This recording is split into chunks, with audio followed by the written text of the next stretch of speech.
Hey guys, I'm doing a live demonstration, and as you can see, it's not me, it's Leah. Hi, say hi, Leah. Hi. We're gonna do a live demonstration of salsa because we're making salsa for our 4th of July get together tonight, and so Leah is going to walk you through making salsa using some Pampered Chef tools. Take it away, girl. Alrighty. Well, the way that Mama does salsa, we start with some petite diced tomatoes, and I'm not just saying this, I do prefer the Pampered Chef can opener to other ones that I've used. It just works more consistently. I was using one from the dollar store the other day and I was real sad. Anyway, sorry about my voice, it's really messed up. You go ahead and you go until you hear it click. And you take it off, grab it with little things. Boom. Show me the little things. Right here. Aha. Little bird beak. There you go. Pull it off. There you go.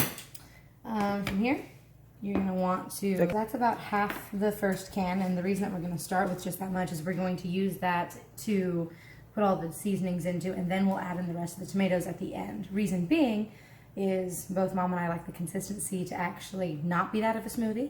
We like there to actually be some texture there. And so we'll start with this, and then we're going to add in the other things. So what you're going to need some garlic, you're going to need some jalapenos, some cilantro, salt. Okay, so we're pausing every now and then so we can gather our stuff. So what I want to show you here is I use fresh garlic and everything, and I know we already kind of talked about that a little bit, but I'm a garlic snob. So fresh garlic for me is the way to go. So as you can see, Leah is separating the cloves. Now, when you do garlic with the garlic press, you don't have to peel it all the way. I do. And I'll show you like the two different ways that I like. So let's take that one. Yeah, let's take this piece right here. We're gonna take this piece right here, and we're gonna garlic press this without peeling it. So as you can see, it's not peeled. I took off most of the husk, but didn't peel it completely. So go ahead and press this one and just show them what that looks like when you do that.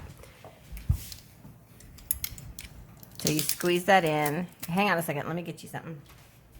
I'm just gonna use the back of the knife. No, it scratches the. So I use these little brown scrapers. You'll get them with any stone you buy, or you can buy them separately. We use them for everything. But when you do that, you see how it just comes off and you toss it away. Leah and other people just like to go ahead and peel their garlic a little more, and then they feel like there's less waste that way. And then you squeeze it in there. Use your little handy scraper. The reason I told her to use that is it doesn't scratch the finish on your garlic press. So there's a lot less. Of course, that other stuff had the skin on it still, but so we usually put Now, if your garlic clove is giant, it might be a little hard. Of course, Leah's just strong; she couldn't do that. Sure. But if it's giant and it just makes it kind of hard to press, especially if you didn't peel it, I will cut them in half and do that. So. Leah's into garlic. As you can see, this is her 4th really large piece. I enjoy garlic, but we are using 2 large cans of tomatoes. Yeah. So she's going to do her garlic. All right. All right. At this point, you're going to wash your cilantro. And it doesn't have to be super strict, just enough. I typically use a strainer, so that way you're not losing leaves down the drain.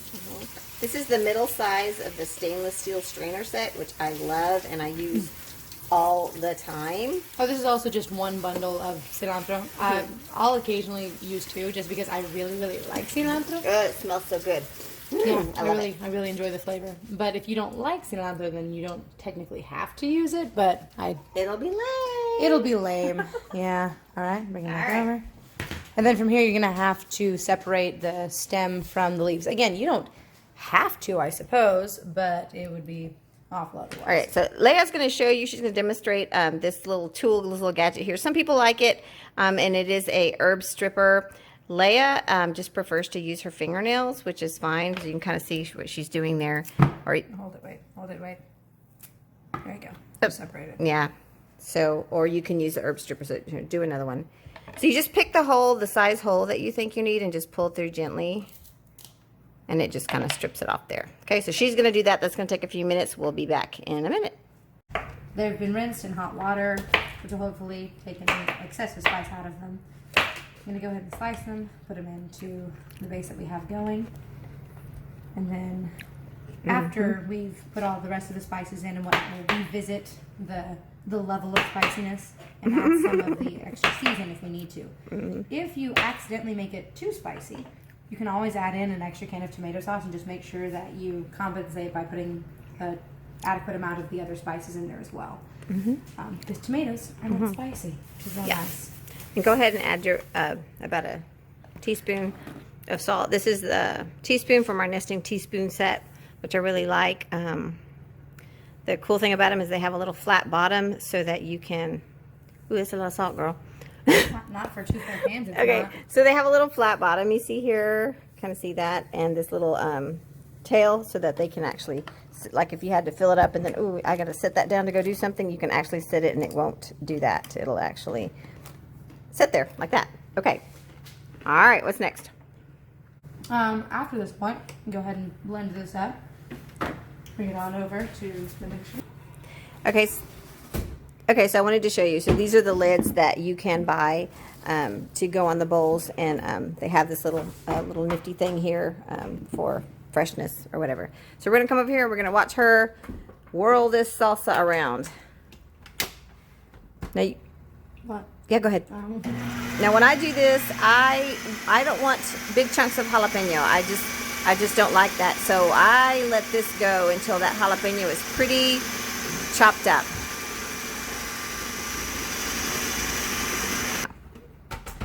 Alright, so as you can see, this is pretty well done because we don't want chunks of jalapeno floating around in our salsa, which is why we don't put in all of the tomato or the cilantro at the beginning, because it would all turn into, instead of salsa, you would just have tomato cilantro smoothie, which nobody likes.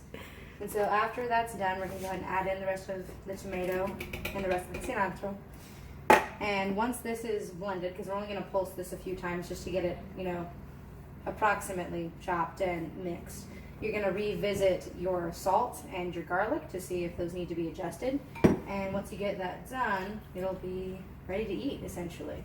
Some people like to refrigerate theirs for a while before eating it, but it's essentially ready to go as soon as you're done. Also, if you wanted to, you can also add either lemon or lime, which just depends on what you're feeling that day. Sometimes Mama does, sometimes she doesn't. I've done it like maybe once or twice just because I'm used to the original. And